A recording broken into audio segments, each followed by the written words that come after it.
Olá, sou o professor Antônio Alberto Lopes. Estou aqui para a gente continuar a conversar sobre raciocínio clínico. A gente tem enfatizado a importância do raciocínio clínico aprendizado desde o início do curso de medicina, integrado ali com conhecimento das disciplinas denominadas do currículo básico.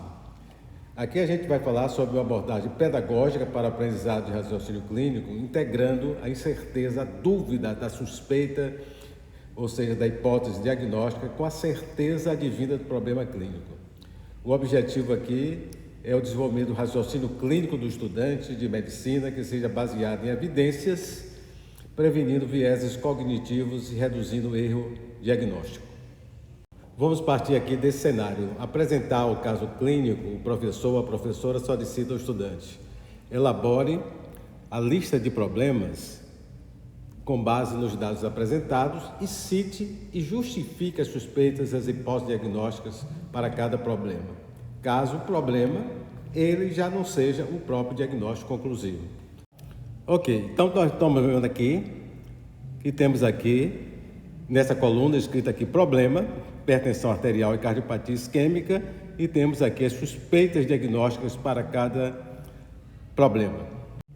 Então vemos aqui, o problema representa, que é dito aqui, certeza. Então nós temos certeza da hipertensão arterial, nós temos certeza que o paciente tem insuficiência cardíaca. Por outro lado, a suspeita diagnóstica ou a hipótese diagnóstica representa a possível causa de cada um desses problemas. Então, você está pensando aqui, então, isso aqui não é certeza, é dúvida.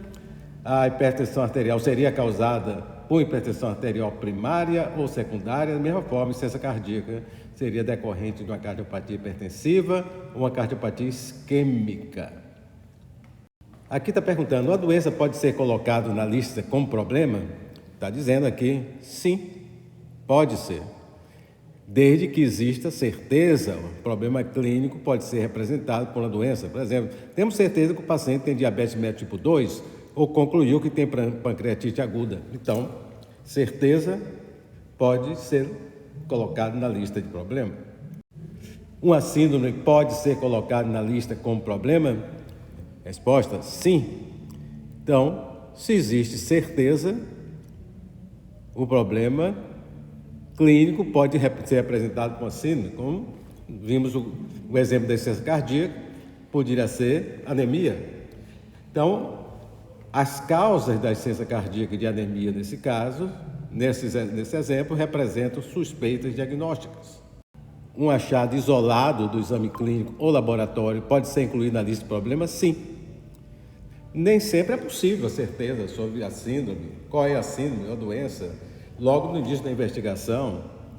Então, o problema pode ser descrito inicialmente por um achado ou uma queixa-chave. Não é tudo que vai estar na lista de problemas que você vê na história, no exame físico, no laboratório, mas algo que seja relevante, muito importante para a condução do diagnóstico. Exemplo, dor epigástrica, dispneia, uma hepatosplenomegalia, um edema generalizado. Mas pode ser também um achado clínico ou laboratorial indicativo de gravidade, necessidade de tratamento, como aqui uma intensa hiperpotassemia ou intensa hiponatremia. Veja aqui essa situação. Imagine que foi concluído que carcinoma ductal invasivo é a doença diagnosticada como a causa da massa palpável na mama da paciente. Então, como descrever o problema clínico nesse exemplo? Vamos ver. Existe certeza do diagnóstico de carcinoma ductal invasivo. Então, essa doença é colocada na lista de problemas, na lista como um problema. Então, o problema nesse caso é o carcinoma ductal invasivo. Agora veja, essa mesma paciente, quando inicialmente examinada, apresentava basicamente uma massa na mama, sendo suspeitado que poderia ser câncer de mama. Então, o que colocar na lista de problemas? Nesse caso, não temos certeza ainda que essa massa é câncer de mama. Então, o problema vai ser basicamente a massa que foi palpada na mama da paciente. Então, na educação médica, a abordagem aqui apresentada que integra suspeita diagnóstico ao problema clínico, ela expõe os estudantes a uma estruturação sistemática do processo diagnóstico. Como foi demonstrado naquele exemplo do câncer de mama, essa abordagem promove um processo dinâmico. Dinâmico no sentido que permite que a suspeita diagnóstica ela possa ser transferida para a lista de problema, desde quando existe evidência que permita dizer o que era suspeita, ou seja, o que era incerteza, passe a ser certeza. Então, o exame mostrou que a paciente tinha câncer de mama, então não é mais suspeita, então já pode ser incluído na lista de problema como câncer de mama. Espera-se que essa estruturação sistemática e dinâmica, tomando por base problemas clínicos, promova o desenvolvimento contínuo das habilidades dos estudantes em organizar o raciocínio clínico desde o primeiro ano até o internato. Vá de uma forma crescente essa habilidade. É também esperado que o método contribua para minimizar interferência de vieses cognitivos no diagnóstico, como o viés de ancoragem, o viés de fechamento prematuro, e que esse raciocínio seja solidamente baseado em evidências. Esse método também é útil para orientar os planos de diagnóstico e tratamento e as notas de evolução feitas no tradicional modelo SOAP. Ok, assim chegamos ao final do vídeo, falando sobre problema, suspeita diagnóstica, essa abordagem centrada no problema.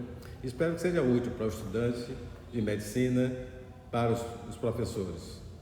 Quem tiver interesse em ver outros vídeos, eu deixo aqui o canal, né, o endereço do canal, está aqui Antônio Alberto Lopes aqui no final.